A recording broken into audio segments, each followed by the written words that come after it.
इस बंदे ने एक साल में 150 गाने प्रोड्यूस कर दिए। अगर एवरेज निकालें तो हर महीने तकरीबन 13 सॉन्ग बनते हैं और 10 दिन में तकरीबन 5 सॉन्ग, यानी हर 2 दिन में एक गाना।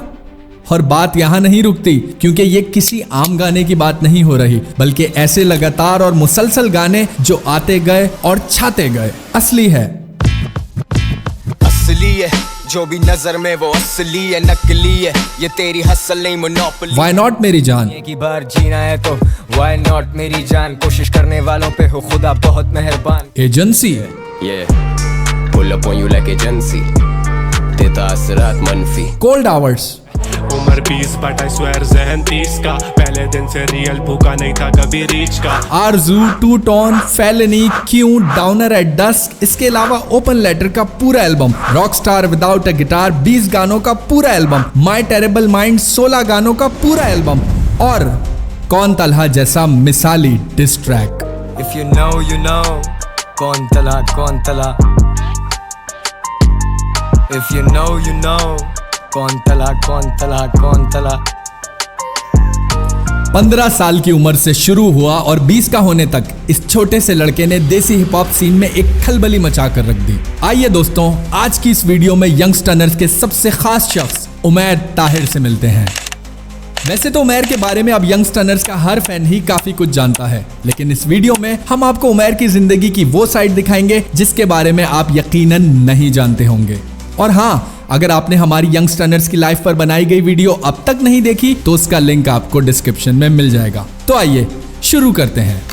होराइजन टीवी की वीडियोस में एक बार फिर से आपको खुशामदीद।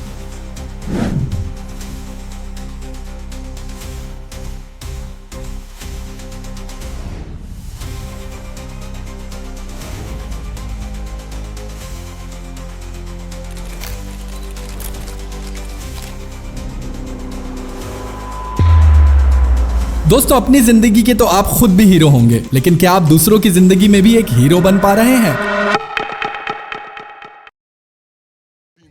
इस सवाल का जवाब आज पाकिस्तान की यूथ को और खास तौर पर उन नौजवानों को उमैर ने दे दिया है जो म्यूजिक में दिलचस्पी रखते हैं। उमैर के हाथों में आने वाली बीट्स अब सिर्फ बीट नहीं रही, बल्कि पूरा का पूरा एक म्यूजिक कल्चर बन चुका है। और उमैर के गाने वो तो एक मुकम्मल दास्तान गोई की आला मिसाल है। मैं तो गानों में जिंदगी गाता हूँ, क्या पता तुम्हें पसंद हो कौन सा। दुनिया के माँ बाप सोचते हैं कि हमारा बच्चा बड़ा होकर ये करेगा, वो करेगा, ये बनेगा और वो बनेगा, लेकिन उमैर ने शायद अपने वालिदैन के कुछ सोचने से पहले ही उन्हें बहुत कुछ बनकर भी दिखा दिया है। लेकिन ये सब करना आखिर कैसे मुमकिन हुआ? क्या आपने कभी सोचा है कि उमैर का हाथ अगर अंजुम और यूनुस ना पकड़ते तो क्या वो आज यहाँ तक पहुँच पाते? इस पे हम अगले सेगमेंट में बात करेंगे, लेकिन अभी आपको लेकर चलते हैं कराची के इलाके फेडरल बी एरिया के एक घर में। 14 दिसंबर 2003 कराची का एक निजी अस्पताल। डॉक्टर्स ताहिर को एक प्यारे से लड़के की खुशखबरी सुनाते हैं और वो खुशी से फूले नहीं समाते। एक औसत आमदनी होने के बावजूद ताहिर उमैर को एक private school the Little Fox में एडमिशन दिलवाते हैं, लेकिन शुरू से ही उमैर दूसरे बच्चों से थोड़ा अलग थे। घर का बड़ा बेटा होने की वजह से उमैर में बचपन से ही काफी ज्यादा मैच्योरिटी आ गई थी। उमैर जिस वक्त बड़ा हो रहा था उस वक्त पाकिस्तान भी अपने वक्त के सबसे मुश्किल तरीन दौर से गुजर रहा था, यानी कि 2003 से 2018 तक का दौर। भले ही ये वक्त पाकिस्तान के लिए सकाफती तौर पर काफी अहम वक्त था, लेकिन दूसरी तरफ पाकिस्तान सियासी तौर पर एक जवाल और रूज के सफर से गुजर रहा था। उमैर जिस वक्त अपने स्कूल में पढ़ाई कर रहे थे, पाकिस्तान में जनरल परवेज मुशर्रफ की डिक्टेटरशिप आ गई। 2007 तक लाल मस्जिद जैसे ऑपरेशंस, बेनजीर भुट्टो की शहादत और चीफ जस्टिस की बहाली मूवमेंट शुरू हुई और कराची शहर ने जलाओ घिराव और लाशें बिछती हुई देखी। कोई म्यूजिक की बात करता तो कैसे करता, तो उमैर अपनी एंटरटेनमेंट के लिए इंग्लिश म्यूजिक सुनना शुरू हो गए, जैसे कि ड्रेक और ट्रेविस के सॉन्ग्स। दूसरी जानिब साल 2008 के इलेक्शंस के बाद पीपीपी की हुकूमत बनी और 2013 में पीएमएलएन का दौर आया। ये दौर पाकिस्तान के जख्मों की बहाली का दौर साबित हुआ। सकाफती तौर पर म्यूजिक सीन में भी इस दौर में एक नई बहार देखने को मिली, जैसे कि 2008 में कोक स्टूडियो पाकिस्तान लॉन्च हुआ और 2009 में यंगस्टर्स भी एक मुनफरिद जॉनरा यानी उर्दू हिप हॉप को लेकर सामने आ गए। उर्दू रैप ये उर्दू रैप वो, मैं छोड़ूं तो ये लेके डूबे उर्दू रैप को। मैं छोड़ूं तो पर क्यों छोड़ूं, मुझे वजह दो। मैं बोलूं तो फिर क्यों ये मजीद खफा हो। मेरे ऑल माय ड्रीम्स रियल और तू मीम बना ब्रो। यंगस्टर्स की उस वक्त 20,000 की फैन बेस में उनके एक लिसनर उमैर भी थे, जिन्हें यह बिल्कुल अंदाजा नहीं था कि उनका म्यूजिक का ये शौक उन्हें पाकिस्तान के उन चंद कम उम्र नौजवानों में शामिल कर देगा जिन्होंने छोटी सी उम्र में बड़ी बड़ी बुलंदियां देखी हैं। दोस्तों, ये बात बहुत हैरान कर देने वाली है, मगर सच है कि उमैर तकरीबन उन 10 कम उम्र पाकिस्तानियों में से एक हैं जिन्होंने इतनी छोटी उम्र में एक गैर मामूली शोहरत हासिल की है। ये बात आपको मजीद हैरान कर देगी कि पाकिस्तान में ऐसे टैलेंटेड नौजवानों को कोई ज्यादा खास पजीराई नहीं मिल सकी है। मलाला का केस तो आप सबके सामने है। आरफा सिद्दीकी का नाम भी आपने सुना ही होगा। उमैर की ही तरह अब्दुल्ला सिद्दीकी, जिन्होंने 16 साल की उम्र में म्यूजिक शुरू किया, कोक स्टूडियो में एसोसिएट प्रोड्यूसर बने और फोर्ब्स जैसे न्यूज सोर्सेज में फीचर भी हुए। कई और ऐसे भी नाम हैं जिन्होंने उमैर की ही तरह बहुत छोटी सी उम्र में खुद को मनवा तो लिया, लेकिन अफसोस के साथ उन्हें हमारी हुकूमती सतह पर कोई शाबाशी ही न मिल सकी और बिलाखिर ज्यादातर नौजवान मुल्क छोड़कर चले गए। लेकिन उमैर अब भी वही है और लाखों की फैन बेस के साथ अपने पूरे आबोताब से है। साल 2018, 16 साला उमैर ने अपने वालिद के कंप्यूटर पर म्यूजिक की साइंस को एक्सप्लोर किया।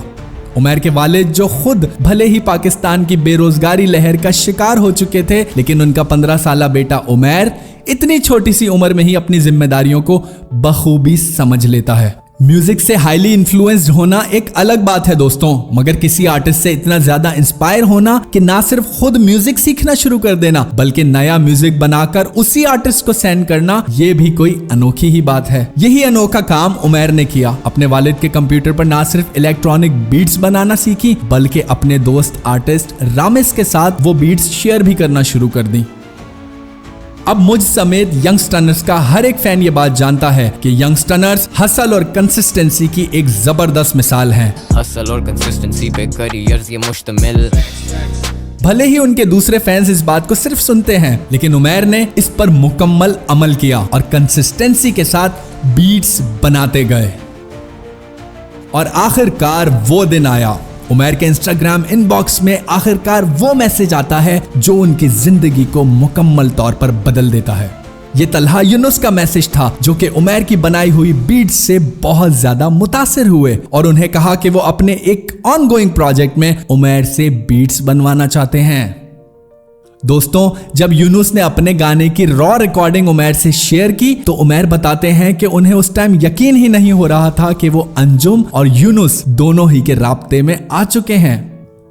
और ये वो सेगमेंट है जिसका मैंने शुरू में जिक्र किया था। इस बात में कोई शक नहीं कि अगर शायद उमैर उस टाइम किसी और सिंगर से राब्ता करते तो वो अब तक इस मकाम पर नहीं पहुंच पाते। इसकी वजह है यंगस्टर्स का टैलेंट और आर्ट को प्रमोट करने का एक पुख्ता अज़म। मैं सोचता हूँ why do they think मेरे जैसा ना आने में मेरी कोई जीत है। जो मुझसे मुतासिर रहे, मुझे उन लड़कों से बेतहाशा उम्मीद है। ये अंजुम ही थे जिन्होंने म्यूजिक प्रोड्यूसर्स का बाकायदा अपने गानों के टाइटल में नाम डालना शुरू किया, वरना इससे पहले पाकिस्तान में एक म्यूजिक प्रोड्यूसर को पूछता ही कौन था। अंजुम और यूनुस ने ना सिर्फ प्रमोशन दी, बल्कि उमैर को एक मुकम्मल आज़ादी भी दी कि वो अपने फन को बेहतरीन तरीके से फैला सकें। और यही वो बात थी जो उमैर ने बहुत अच्छे से समझी और वो बीट्स बनाते गए और इंस्टाग्राम पे एक से एक पॉपुलर सिंगर्स को अपना काम भेजते गए।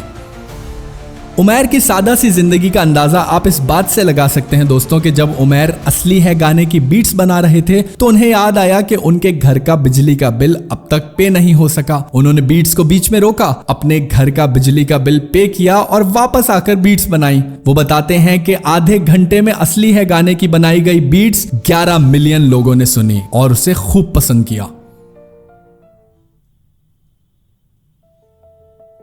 उमैर पूरी रात दांतों में उंगलियां दबाए यही सोचते रहे कि मैं कोई ख्वाब तो नहीं देख रहा, मगर असल में ये उनकी छोटी सी उम्र की बड़ी सी मेहनत का एक फल था। दोस्तों, यहां उमैर का फोकस भी काबिले तारीफ है, जैसा फोकस ब्रो, मैं तो मेरे लिल होमी से भी इंस्पायर। क्योंकि जैसा कि हमने बताया है कि उस टाइम ना सिर्फ उमैर के घर में काफी कुछ चल रहा था, बल्कि मुल्की सतह पर भी पाकिस्तान में काफी अनरेस्ट था। दोस्तों इन 5 सालों में उमैर बताते हैं कि वो बिना किसी मैनेजर के काम कर रहे थे। वो खुद बीट्स बनाते और मेन स्ट्रीम सिंगर्स को भेजते। इसी मुस्तकिल मिजाजी की वजह से आखिरकार उमैर की कला ने बॉर्डर के पार अपना नाम बनाना शुरू किया और उन्हें रफ्तार और कृष्णा जैसे रैपर्स के गाने बनाने का मौका मिला। भी नहीं सके थे कि ये सब चल क्या रहा है, लेकिन उमैर के घर के आगे बड़ी बड़ी गाड़ियां आना शुरू हो गई थी। उमैर कभी लाहौर तो कभी दुबई से बैठकर काम करते और देखते ही देखते 5 सालों में आखिरकार पाकिस्तान के सबसे ज्यादा सुने जाने वाले आर्टिस्ट के तौर पर मशहूर हो गए।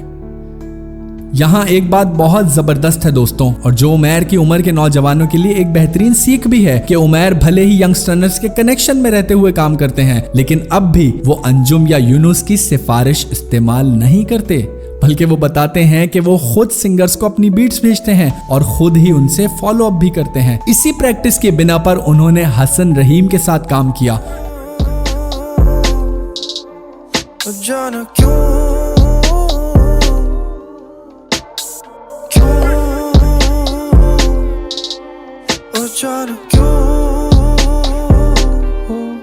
और ऐसे तकरीबन 50 के करीब आर्टिस्टों की एक लंबी लिस्ट है जिनकी आवाजों को उमैर की बीट्स ने न सिर्फ निखारा बल्कि कामयाबी की नई बुलंदियों तक पहुंचा दिया।